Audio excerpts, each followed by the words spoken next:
Assalamualaikum warahmatullahi wabarakatuh. Saya Salwa Nabila dari kelas C dengan NPM 233507133 akan membahas tentang materi perbandingan politik, yaitu membandingkan secara umum.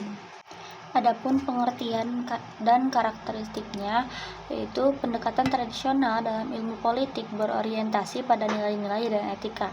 Ini artinya, kajian ilmu politik tidak hanya berdasarkan fakta semata, tetapi juga melibatkan nilai-nilai moral dan normatif.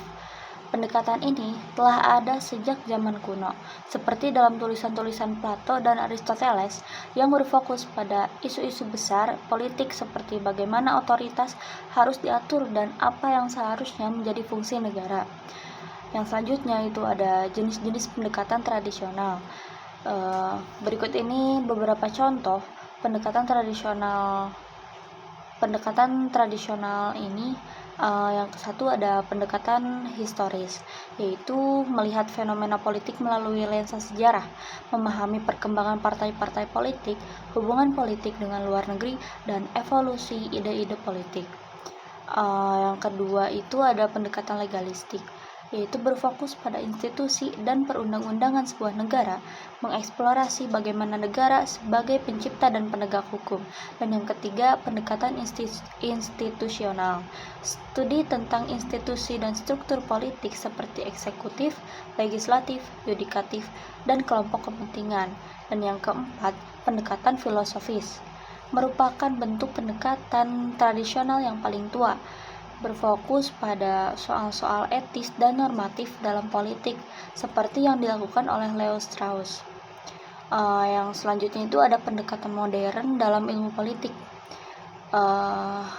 Pendekatan modern dalam ilmu politik ini lebih berfokus pada perilaku politik secara empiris, yang berarti analisis yang lebih detail dan objektif tentang bagaimana seorang politisi dan aktor politik melakukan aksi mereka dalam realita.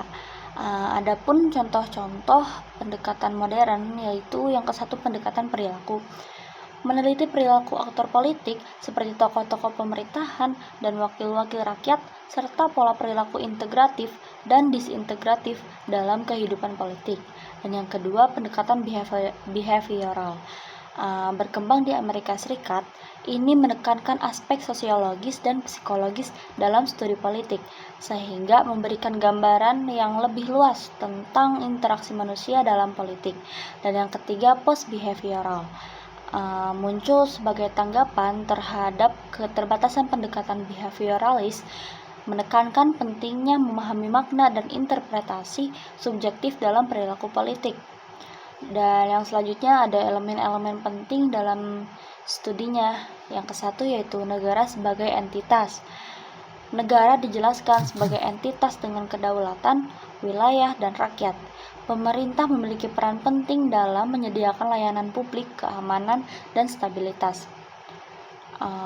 Dan yang kedua itu ada kewarganegaraan. Kedaulatan sebagai otoritas tertinggi dalam suatu negara menekankan pentingnya kewarganegaraan yang menjamin hak dan kewajiban warga. Dan yang ketiga itu ada ideologi politik. Berbagai ideologi politik seperti liberalisme, sosialisme, konservatisme, dan fasisme dibahas untuk menunjukkan perspektif berbeda dalam melihat hubungan negara dan masyarakat. Dan yang keempat itu ada sistem pemerintahan. Mengupas berbagai sistem pemerintahan seperti demokrasi dan otoritarianisme, serta pentingnya partai politik dan kelompok kepentingan dalam menyalurkan aspirasi masyarakat dan mempengaruhi kebijakan publik. Dan yang kelima itu ada konstitusi. Nah, konstitusi ini ditekankan sebagai kerangka hukum yang mengatur hubungan antar lembaga negara dan sebagai fondasi penerapan demokrasi. Peran Mahkamah Konstitusi juga dibahas dalam menjaga keberlangsungan prinsip demokrasi dan keadilan. Dan yang selanjutnya itu ada teori. Pendekatan tradisional ini menekankan pentingnya nilai-nilai moral dan etika dalam politik. Ini terlihat dari tulisan para filsuf seperti Plato dan Aristoteles yang membahas bagaimana otoritas dan negara harus diatur. Yang kesatu ada pendekatan historis. yaitu melihat perkembangan politik melalui peristiwa sejarah. Yang kedua, pendekatan legalistik, yaitu fokus pada perundang-undangan dan institusi hukum negara. Dan yang ketiga, pendekatan filosofis, yaitu menganalisis masalah pokok dari sudut pandang etika dan moral.